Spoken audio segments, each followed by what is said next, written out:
바다에 사는 생명이 지구에 사는 전체 생명의 80%를 차지한다는 얘기를 예전에 읽은 적이 있었는데, 우리가 아는 것보다 훨씬 더 많은 생명체들이 사는 바다인데 우리가 바다에 대해서 너무 모른다, 너무 모르는구나. 모르는 채로 우리가 하는 일이라고는 쓰레기, 그리고 위험한 것들을 바다에 쏟아내고 있기만 하는구나 하는 그런 생각이 들면서 사람들이 바다에 대한 마음을, 어떤 관심을 또는 사랑을 가지게 할 수 있을까, 그런 거를 고민하기 시작했어요. 저희 오롯에서 우리가 할 수 있는 일들을 사람들과 소통하는 방식으로, 함께 가는 방식으로, 그리고 우리 마음이 일어나는 일들을 찾으면서 산호에 대해서 주목하고, 그리고 또 한 가지는 옛날 바다, 우리가 지금 보는 바다는 사막이 되어버린 바다, 쓰레기가 나뒹구는 바다들인데 정말 바다의 생명들이 살아 숨쉬고, 그랬을 때 바다는 어떤 모습이었을까? 우리가 정말 어떤 바다를 잃어버렸던 걸까? 보물을 잃어버려도 어떤 보물이 있었는지 모르면 다시 찾을 수도 없잖아요. 그래서 바다를 제일 잘 아시는 분들, 바로 해녀 할머니들이구나 해서 해녀 할머니들을 만나러 다니기 시작했어요. 그래서 14살, 15살부터 처음, 그 소녀가 처음 물질을 배우고 바닷속에 가서 처음으로 미역이라도 한 줌 따올 때 그 순간에 본 바다 이야기를 귀담아 듣고, 또 잘 알아듣지도 못하는 말을 언어를 막 물어보고 공부해가며 기록하고 해왔던 그 과정이 지난 1년 동안 있었고, 그렇게 바다에 조금씩 다가가고 이번 전시에 옛날 바다의 모습을 조금이라도 사람들에게 보여드릴 수 있게 돼서 저희들이 너무 기쁘지만 아직도 너무 부족하고, 그래서 이번을 계기로 바다에 대해서 이제야 조금 눈을 뜨고 마음이 열리고 한 것 같아요. 제주에 살면서 바다에 많이 관심을 가지게 되었고, 산호뜨기는 전시 때문에 처음에 알게 됐어요. 지금 시대가 많이 변하고 있고 쓰레기도 많이 나오고 있고 지켜야 되는 게 맞다고 생각하고, 산호뜨기 함으로 인해서 산호뜨기를 한다는 행위 자체가 누군가한테 내가 완성품을 다시 전시를 하잖아요. 그걸 보고 또 다른 나 같은 사람이 있을 거라고 생각해요. 그래서 산호뜨기를 하고 그 작품들이 모여서 산호가 죽어가고 있다는 거를 알려주고, 그거를 살리기 위해서 조금 더 한 걸음 한 걸음씩 많은 걸음이 모이면 다시 좀 더 살아나지 않을까 싶어요.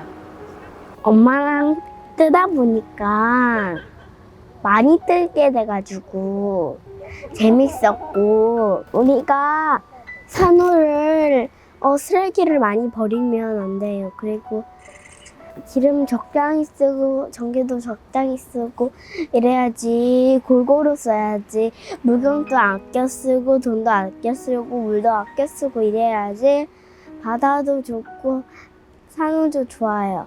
산호 뜨게 하면서 그 바닷속의 산호 사진도 찾아보고, 그 색깔도 찾아보면서 산호 이름도 서로 이야기하면서 뜨는 그 과정이 재미있었고, 자연스럽게 환경을 잘 지켜야겠다고 이야기 나눈 것도 인상적이었어요. 산호 뜨면서 제일 좋은 점은 용도에 맞게 뜨는 게 아니라 마음 가는 대로 꼬불꼬불하게 꼭 정해진 길이 있고 답이 있는 게 아니라 연결되면서 뜨는 이 과정이 그 사람들과 만나게 되고 이야기 나누면서 치유하게 되는 게 산호뜨기의 큰 장점인 것 같습니다. 바다에 들어가 보셨어요? 네. 저 원래 그 대학교 때 동아리가 스쿠버 다이빙 동아리였거든요. 그래서 근데 거의 대학 4년 내내 스쿠버 하면서도 그 산호에 대한 존재를 아예 모르고 그냥 물놀이 하는 데에만 재미가 있었지, 내가 산호가 어떻게 돼가고 있는지는 아예 관심이 없었는데, 어떻게 지인을 통해서 이 산호뜨기 모임을 알게 되고, 산호뜨기 모임을 하기 전에 항상 그 산호가 죽어가고 있다라는 그런 거에 대해서 알고 하니까 한편으로 좀 충격적이었거든요. 제주도 바다의 문제라고 하면 쓰레기 문제만 생각을 했지 산호가 죽어가고 있다라는 거는 처음으로 알았던 사실이었고, 그래서 한편으로 충격적이고, 그 이후에도 스쿠버를 했는데 이제 확실히 달라지더라고요. 물속에 들어가니까 산호를 먼저 찾게 되더라고요. 산호 어딨지 하면서.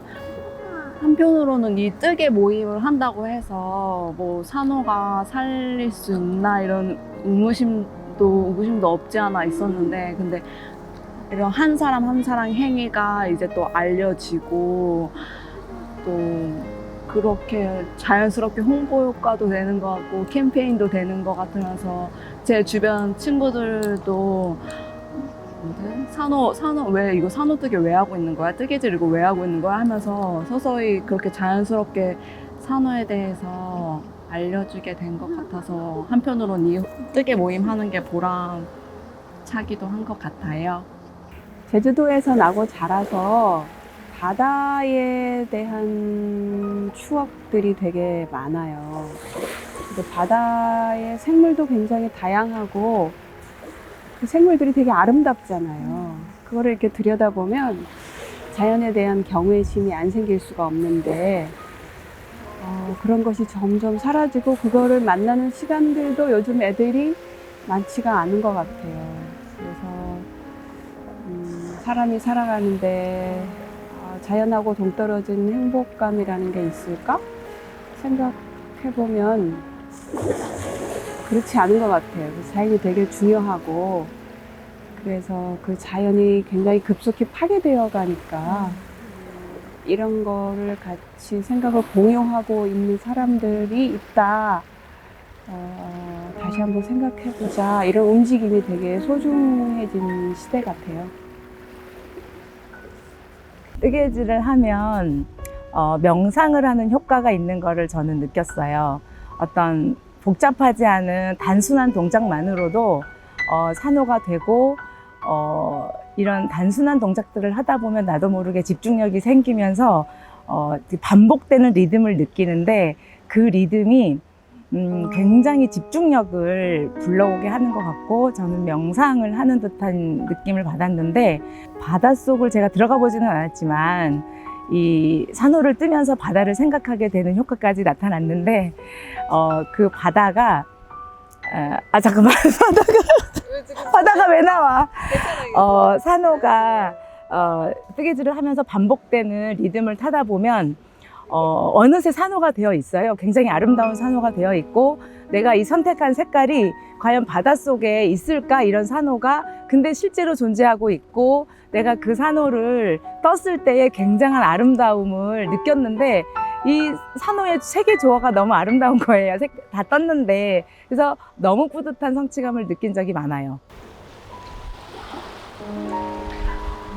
어떻게 보이지 않는 것을 사랑하는 마음을 가지게 될까 그런 고민에서 저희 프로젝트를 시작을 했어요. 바다는 바다의 표면을 볼 수는 있지만 바다 속에 뭐가 있는지 어떤 생명들이 살고 있는지 알지도 못하고 보지도 못하고 또 대부분 상상도 못하기 때문에 보이지도 않고 상상할 수 없는 것에 대해서 마음을 어떻게 일으킬까 이런 질문을 갖고 저희 오로 프로젝트가 시작을 했고요. 저희는 프로젝트를 하면서 바다에 마음의 길을 낸다 이런 표현을 많이 썼어요. 어떻게 하면 마음의 길을 낼 것인가. 우리가 만나지도 않고 알지도 못하고 보이지도 못하는 곳에 마음의 길을 내는 방법으로 산호 뜨개질이라는 방법을 선택을 했어요. 마음은 손하고 더 가까운 것 같아요. 저희가 뜨개질을 하면서 바다에 대한 상상을 하고 바다에 대한 대화를 하면서 마음이 바다에 좀 더 가까이 간다라고 생각을 했어요. 뜨개질이 참 너무 재밌고 묘한데 특히 코바늘 뜨개가 그래요. 한 코 한 코 뜨다 보면 코가 늘어나는데 이 늘어나는 것이 꼬불꼬불한 형태를 만들고 보니 산호랑 굉장히 닮은 모습이 되죠. 그게 참 신기한 부분인 게 산호를 똑같이 뜨려고 하는 것이 아니라 바다를 생각하면서 바다에 있을 법한 색깔을 선택하고 자유롭게 뜨다 보면 바다의 모습이 닮아지는 것이 저로서는 이 뜨개의 참 큰 매력이라고 생각을 하고 산호가 혼자 존재하지 않고 다 같이 군락을 만들면서 사는 것처럼 사실 사람도 혼자 살 수 없는데 우리는 혼자 살 수 있다는 착각을 많이 갖고 살잖아요. 그래서 뜨개를 물론 집에서 따로 할 수도 있지만 웬만하면 같이 모여서 뜨개질을 하면서 우리가 마음이 이어지고 관계가 이어지는 경험을 하려고 산후뜨개를 했습니다.